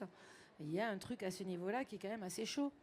Et on sait que, par exemple, Lyon, c'est devenu un lieu où il y a beaucoup de fêtes par rapport à l'électronique et ainsi de suite, mais parce qu'il y avait un crew, il y avait des gens, il y avait les nuits sonores. Donc, en fait, quand tu as, par exemple, dans une ville, Montpellier à l'époque des free parties et des fêtes, Et les pingouins. parce qu'on est très vieux, nous, et on a connu le Summer of Love, et, avec Alexis. Et tu vois, Montpellier, c'était un centre névralgique parce qu'il y avait un collectif de gars, les Pingouins, qui organisaient Boréalis, qui organisaient un festival chaque été et qui ont fait des petits, en fait. Mais par exemple, puisque moi je suis en Normandie, il n'y a jamais eu de festival techno, donc il se passe rien, il n'y a rien, en fait. Oui, mais ça, c'est aussi un message d'espoir. Ça veut dire qu'il suffit d'un petit groupe. Il suffit d'un petit groupe qui se bouge et qui monte un festival et qui va petit à petit éduquer, construire un crew, construire des gens qui va grossir petit à petit, mais c'est un long chemin. Mais est-ce que les gens sont vraiment tous réceptifs? Est-ce que la fête comme lieu de laboratoire... La fête underground. Hein. Ouais. Donc ça veut dire une fête... ça veut dire que quand tu dis la fête underground, ça veut dire que c'est une fête qui concerne peu de gens? Non, c'est pas une fête qui concerne peu de gens, mais c'est une fête un peu conscientisée, avec des programmations pensées, avec un style de musique affirmé, avec des règles à l'intérieur de vie. Tu vois, ou avec des gens qui vont apporter, par exemple, mettre en place de la communication autour de pas d'agression, pas de sexisme, qui vont mettre en place des systèmes d'entraide pour les personnes qui se sentiraient agressées, et ainsi de suite, quoi, tu vois. Mais ça, c'est toujours, enfin, malheureusement, c'est pas donné à tout le monde et à tous les collectifs. Et après, il y a la fête commerciale, les énormes trucs, comme tu disais, toi. Les gros machins où tu as tous les mecs viennent se divertir, quoi. Ils viennent se divertir sur de la techno. Bon, ben voilà, super. Oui, ça commence à être très tôt, parce que je me souviens d'une fête M6 à Bercy, la métropole rêve. Je ne sais pas si tu te souviens. Donc, effectivement, cette récupération des codes. Les années 90, il y en avait. Pardon. Non, mais je voulais revenir justement sur la fête en province. Moi j'ai grandi justement donc vraiment dans des villages en Bourgogne et tout ça, donc vraiment effectivement le mot fête n'existe même pas. Les villes, elles sont tout petites, donc si après tu as des boîtes de nuit, mais ça c'est un truc quand tu as une voiture, tout ça. D'ailleurs souvent c'est assez marrant, mais c'est très lié aussi à la mortalité. Enfin, je veux dire la fête en province des jeunes est très liée à la mortalité en voiture et à l'alcool du coup. Et ce qui n'arrive pas, ce qui est du coup un monde qui n'a rien à voir avec celui de la fête en ville. Moi, par exemple, pour moi, la fête, quand j'étais plus jeune, c'était les potes, enfin les grands frères de mes potes qui étaient morts, par exemple. Enfin, il y avait un truc genre, enfin, c'était lié. Il y avait un écosystème très précis. Aller faire la fête, c'était un platane. Il y avait un truc comme ça, quoi. Et puis les fêtes que tu faisais, c'était souvent dans des sous-bassements de maisons préfabriquées. Tu fumes des joints, t'es 5. Enfin, en fait, c'est pas des fêtes. Enfin, c'est autre chose, voilà. Et moi, du coup, quand je suis arrivé, donc moi, c'était la ville la plus proche, c'était Dijon. Et après, sinon, ça a été Paris. Et effectivement, la fête, ça a été j'ai l'impression d'être sur une île et de découvrir le continent, quoi. Et c'est vrai que quand on parlait de la fête comme quelque chose de libérateur, d'éducateur, ouais. Alors ça ne veut pas dire qu'il faut pas non plus se dire qu'il n'y a pas de monde et il n'y a pas de culture, de vie un peu comme ça en province, mais la liberté, ces zones de liberté, quand elles te sont enlevées ou quand elles sont pas là, bah, t'en manques cruellement. Et effectivement, la centralité, en tout cas, je sais pas si c'est partout dans les autres pays, mais en France, avec Paris, c'est un peu un drame aussi, même politique. On le voit aussi se dessiner dans nos urnes, dans le Parlement. Il y a ce truc-là vraiment qui peut être aussi cruel comme ça. Enfin, il y a deux jeunesses qui peuvent des fois se regarder sans jamais se fréquenter, sans jamais se comprendre d'ailleurs au final. On a un petit peu de temps pour des questions. S'il y en a dans le public, profitez-en. Je ne sais pas si on en peut faire passer un micro si vous levez la main. Et en attendant, s'il y en a qui veulent réfléchir, peut-être on avait une dernière question à la lumière de tout ce qu'on vient de se dire, c'est est-ce que la fête doit et est-elle nécessairement politique à vos yeux ou pas? Évidemment. Ouais. Je pense que, enfin, évidemment, oui, hein, on feint le fait de débattre là-dessus, mais on est tous et toutes d'accord que oui. Mais c'est vrai qu'en fait, je pense qu'on nous l'apprend pas en fait au préalable. On nous apprend la fête comme étant un espace à part et du divertissement. J'ai beaucoup aimé ce que tu as dit sur la nuit et la politique et le divertissement parce que moi, ça m'est arrivé très tardivement dans ma conscience de me dire ah mais en fait la fête c'est un espace politique, c'est un espace d'éducation. Et en fait, on se rend pas compte parce qu'on associe beaucoup les fêtes à quelque chose de familial, quelque chose de traditionnel, la coutume. Et au contraire, en fait, les fêtes que nous on invente, c'est des fêtes qui vont bouleverser la tradition et la coutume. Et je pense que c'est là-dedans qu'on peut vraiment comprendre la réalité politique de la fête, quoi. Mais avant de l'avoir expérimenté, je pense que c'est pas du tout quelque chose d'évident, parce que la fête, c'est notre anniversaire et le Nouvel An, quoi. Enfin, il y a rien de politique là-dedans. Je crois quand même que le trois quarts des fêtes ne sont pas politiques, soyons honnêtes. On est, nous, un petit microcosme. Mais quand moi j'ai grandi dans mon village comme toi, ben, la fête, c'était la fête du village.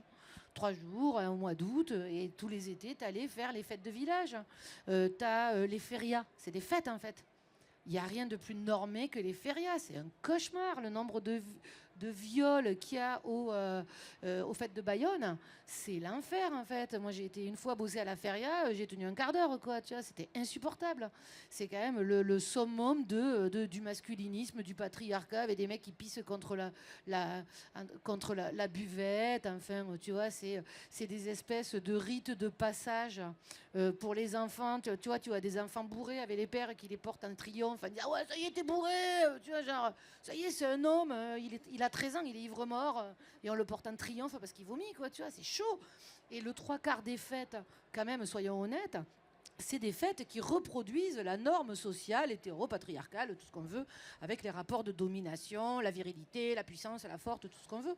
Nous, on représente des fêtes, mais on est vraiment une minorité, un truc microscopique, quoi. Ce qui voudrait dire que la fête, pour qu'elle devienne politique, il faut la détourner. Tu serais d'accord avec ça, Arnaud, toi? C'est pas, ça veut dire qu'elle n'est pas intrinsèquement politique. C'est pas un moment de... Ben, moi, je suis très en phase avec ce que Fanny vient de dire en disant que 90% des fêtes ne sont pas politiques, ou on pourrait le dire autrement, 90% des fêtes sont politiques, mais absolument pas subversives. Et elles sont juste au service de la confirmation du patriarcat, du capitalisme, de la compétition, de notre monde de merde, normé, qui se désagrège. Ce qui vient m'intéresser, c'est peut-être ces 10% de fêtes qui restent avec, en revanche, le point de vigilance de se dire ne surdéterminons pas la fête comme politique, parce qu'en fait, sinon, ça va devenir un énième label. On va mettre quoi maintenant? Fête antifasciste et politique. Et on voit aussi comment, on en a parlé sur une table ronde il y a pas longtemps avec la Créole, comment certains promoteurs prennent le mot queer comme un label, comme un argument de vente, comme un énième coup marketing. Safe, c'est ça.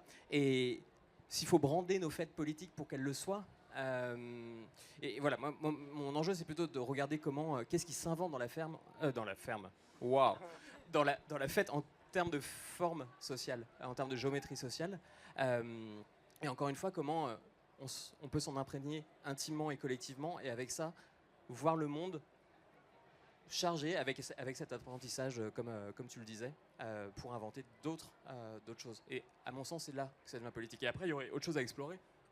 c'est la proximité entre la fête et les luttes contemporaines.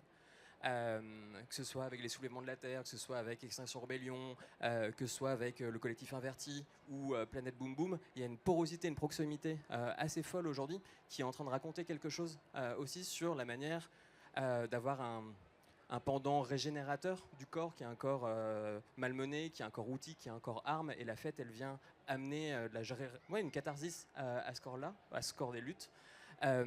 Comment remettre de la joie dans nos luttes pour qu'elles ne s'essoufflent pas sur un temps court, mais que justement on puisse faire corps collectif et embrasser un temps plus long, et justement de cette fête comme zone à défendre.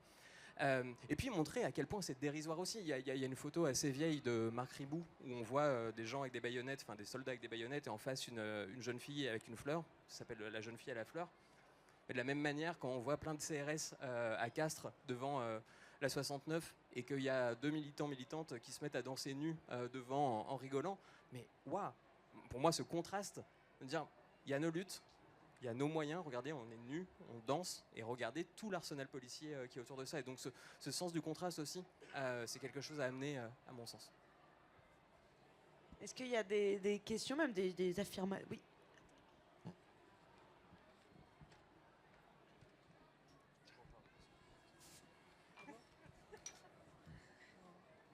Déjà, merci beaucoup parce que c'était vraiment hyper intéressant. J'avais une petite question parce qu'on a beaucoup parlé de la politisation des lieux, de la politisation des collectifs qui organisent des soirées. Alors du coup, effectivement, je suis d'accord que toutes les fêtes sont politiques, mais du coup plutôt des lieux non conformistes, des collectifs qui se rebellent contre les normes établies, etc. On n'a pas beaucoup parlé de la politisation des artistes.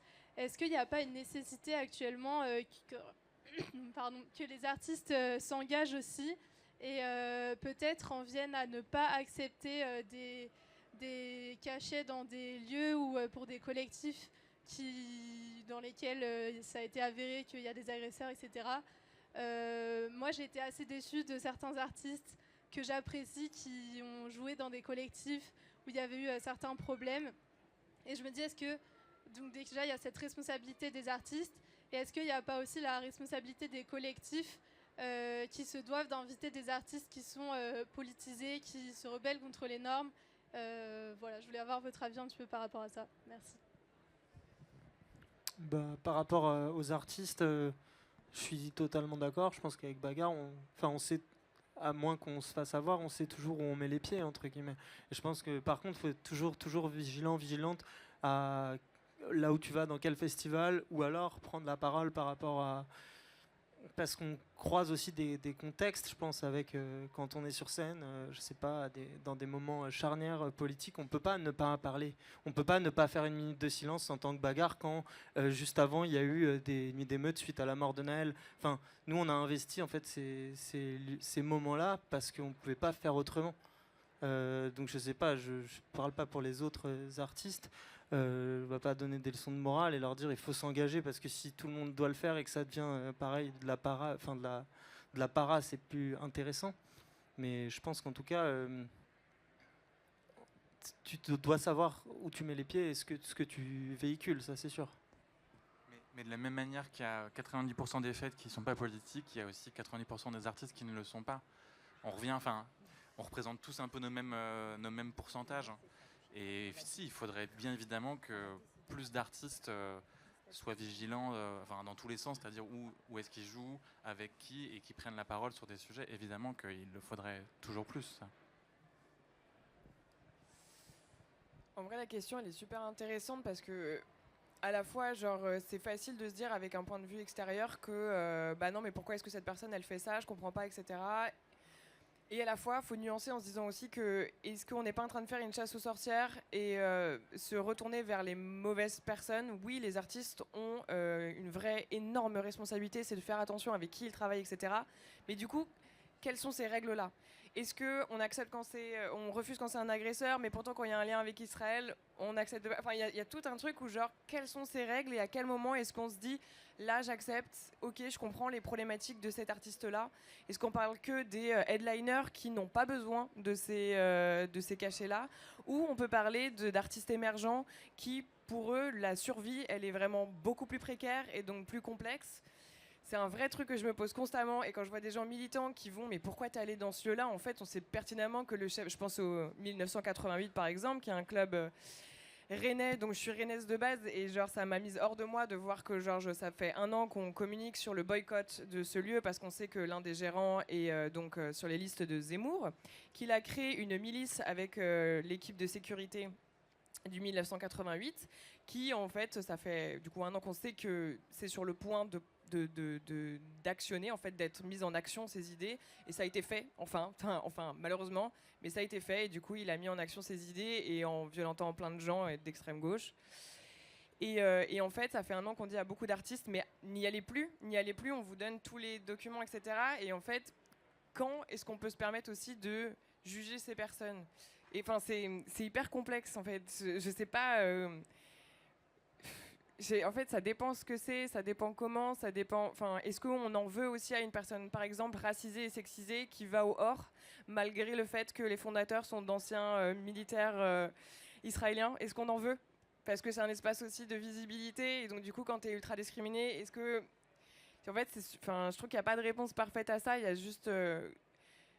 Il y a forcément un avis qui doit être plus tranché quand c'est des personnes qui sont déjà ultra privilégiées. Je pense qu'il y a des personnes qui n'ont pas besoin de ces espaces de visibilité. Donc c'est un peu dégueulasse que ces personnes en plus en profitent et continuent à travailler avec des ordures de manière consciente.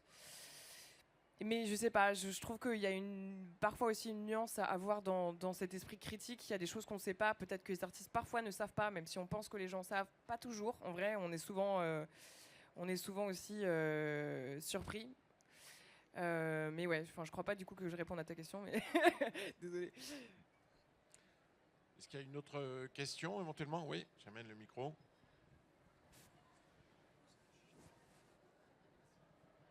Déjà, merci pour cet échange, c'est vraiment très intéressant. Enfin, voilà. Et tout à l'heure, on a parlé du backlash culturel qu'on est en train de toutes et tous de se manger. Je voulais savoir par rapport à ça, quelle est votre vision de l'avenir, optimiste ou pas?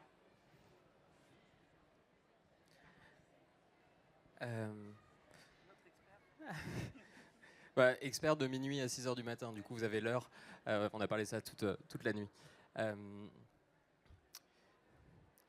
Moi dans le livre, je regarde 2 notions.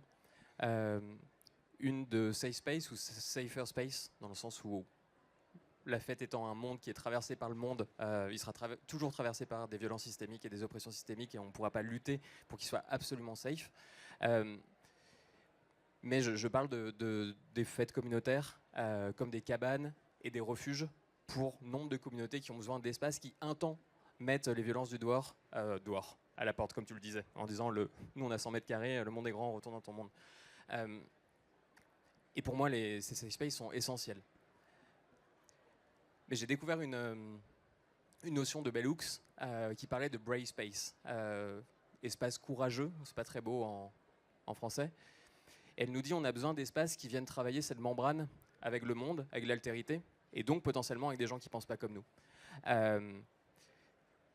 Alors elle les oppose pas, elle dit que c'est complémentaire. Moi j'y vois un point limite, c'est la question de la pédagogie, vous en parliez tout à l'heure. Il y a juste Virage qui paye des personnes à cet endroit-là. D'aller travailler cette membrane avec le monde extérieur et potentiellement avec des personnes qui ne pensent pas comme nous et potentiellement avec des personnes de droite ou d'extrême droite, ça demande de la pédagogie. Et souvent, c'est les personnes précaires qui le font. Souvent, ces personnes le font bénévolement et on demande toujours aux personnes les plus fatiguées et les plus opprimées de faire ce travail de pédagogie. Et donc, il y a une injustice à cet endroit-là. Et moi, c'est le point limite sur le concept de Brave Space de Bell Hooks. Mais j'ai découvert ce terme juste après les élections européennes et le résultat. Et j'imagine, moi j'étais sidéré par ce résultat. En même temps, on le voyait venir depuis hyper longtemps. Mais sidéré pourquoi? Parce que, comme on le dit, là, on se ressemble un petit peu, on est un petit peu au même endroit politique. Moi, mon Instagram, c'est une bulle numérique. Tout le monde pense comme moi, tout le monde est de gauche et d'ultra-gauche. Tout le monde est pro-Palestine, tout le monde est queer. Je vais sur le marché d'Aix-les-Bains où je viens, on me donne en souriant un mec qui a l'air très bien et qui me donne un tract transphobe avec un grand sourire un matin à 10h du matin. Et je me dis, c'est ça aussi le monde. Et je me rends compte aussi que dans les milieux militants, on peut s'engueuler à la moindre virgule ou au point virgule près. Et que mes arguments, j'ai l'impression qu'ils sont ultra acérés ultra préparé dans ces milieux militants, mais que dès que je discute avec d'autres personnes qui n'ont pas les mêmes codes sociaux, qui ne pensent pas politiquement la même chose avec moi, mais en fait mes arguments parfois ils s'écroulent. Ils sont Oui, inaudibles, complètement. incompréhensibles. Et même parler d'écriture inclusive avec des personnes de ma famille, mais d'un coup je suis en mode mais putain, mais pourtant j'avais quand même l'impression de que j'avais l'argumentaire quoi. Et ça s'effondre en fait très vite. Et je me dis si on a besoin de ces espaces refuges, on a besoin de ces espaces cabanes, mais si à un moment on s'ouvre pas au reste du monde, si à un moment on va pas... Et je pense que les discours c'est fini.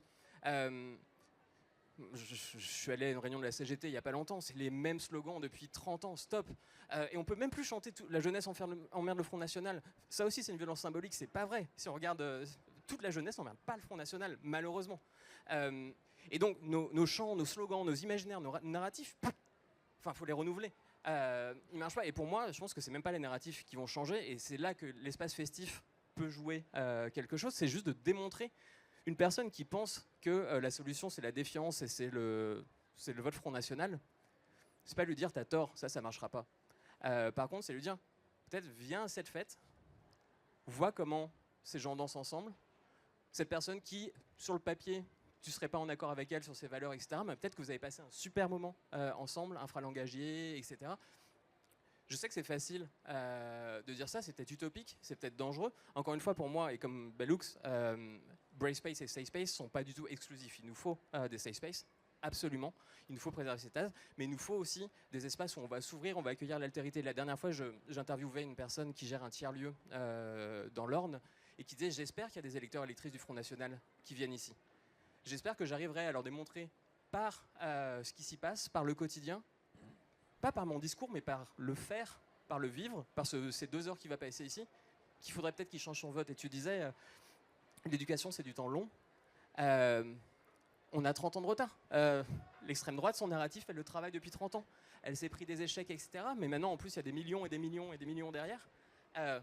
Il va falloir semer des graines et plein de graines et aussi par le faire. Et je pense que la fête, elle a quelque chose à jouer à cet endroit-là. Et puis, ça me fait penser que les 2 questions, je trouve qu'elles peuvent être liées par exemple, Bagarre, nous, on est un groupe allié. Et la plupart des groupes mainstream, ils pourraient, par exemple, aussi aller sur ces questions-là. Et tu disais la question de l'ouverture. Il y a les safe spaces qui doivent être communautaires pour la bonne raison. Et justement, c'est aussi le taf des alliés de pouvoir être cette zone poreuse et aussi y prendre les balles quand il faut les prendre. Et par exemple, puis tu dis que les choses changent, tu vois, à la fête. Par exemple, nous, on a fait les Eurocaines, donc c'était le 7 juillet à 20h30, donc juste après les résultats des élections législatives. Et je peux vous dire que ça faisait pas la teuf, quoi. Ils n'étaient pas contents du résultat. Et donc nous, sur scène, on s'est retrouvés donc, à jouer, donc, à faire la fête, à faire la musique. Donc 30 minutes après les résultats, des gens qui avaient l'air d'être vraiment pas d'accord avec le résultat. Et voilà, et c'est ça notre... Enfin, nous, en tout cas, c'était ça notre taf. C'était d'y aller et d'y aller avec nos idées, avec les drapeaux qu'on avait sur scène, le drapeau trans, le drapeau LGBT, et puis voilà, on s'est fait huer, et puis ainsi de suite. Et puis des fois, on entend dans les festivals, il y a eu à Cabaret Vert, la jeunesse emmerde le Front Populaire. Enfin, voilà, il y a des choses qui changent, et il faut pas se leurrer, c'est en train de changer. Et en même temps, de l'autre côté, j'ai l'impression qu'on change aussi, et qu'il faut effectivement... Enfin, du coup, pour répondre à ta question, j'ai l'impression qu'il y a de l'espoir, mais il faut le faire pour de vrai, ces changements. Ça pourrait être une conclusion, à moins qu'il y ait une autre question, ou non, tu voulais rajouter quelque chose?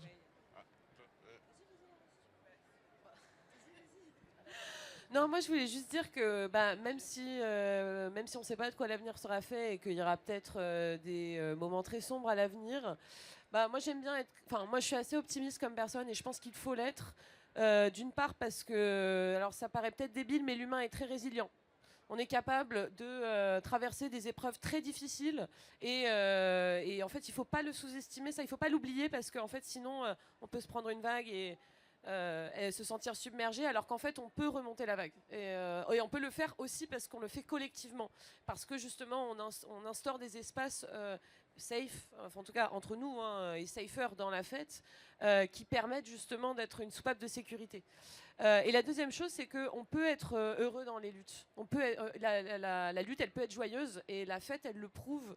Et du coup, en fait, je pense que le fascisme n'est pas complètement qui va arriver, dans lequel on est dedans déjà, n'est pas complètement incompatible avec une forme d'optimisme. Et en fait, sans cet optimisme, on s'en sortira pas, je pense. Donc il faut vraiment le maintenir et le garder. Et c'est grâce à la fête aussi que je pense qu'on peut le garder, quoi. Voilà. C'est tout ce que je voulais dire. Oui. Bonsoir. Merci. J'ai pas entendu toute la conférence ou tous les échanges, donc excusez-moi si j'arrive un peu tard. Mais je voudrais avoir vos réactions par rapport à la fête qui avait lieu le 7 octobre 2023. La fête Nova, le festival Nova en Israël, où des jeunes comme vous, comme tous ceux qui sont là, dansaient, fêtaient de toute origine, se sont retrouvés assassinés, tués, emprisonnés. Certains sont toujours en otage. Je voudrais avoir votre réaction. Je comprends que c'est le sujet Israël-Palestine est un sujet qui interpelle certains d'entre vous, mais je voudrais avoir votre sentiment et votre réaction par rapport à la situation de ces jeunes qui voulaient faire la fête tranquillement. Voilà, telle est ma question. Merci. Moi, je crois qu'on va pas aller là, en fait. Ne parlez pas d'Israël dans ce cas-là. Je sais pas si j'avais envie Non, de mais la tenter, enfin, si on pouvait faire plus simple, c'est que la fête et la célébration du fait de vivre et de s'aimer, donc personne ne devrait mourir en faisant la fête, que ce soit Nova, le Bataclan ou n'importe où, ou des faves qui viennent tuer des gens. Enfin voilà. Enfin, la haine, c'est l'antithèse de la fête, et la fête, s'il y a peut-être un but, elle peut servir à ça, à essayer de l'éteindre. Voilà. Donc moi je dirais ça. Et ça sera le mot de la fin. Un mot de la fin qui me semble très positif, parce que je partage en tout cas ton sentiment, clairement. Merci beaucoup d'être venu nous voir, et merci d'avoir assisté à cette conférence. Merci beaucoup.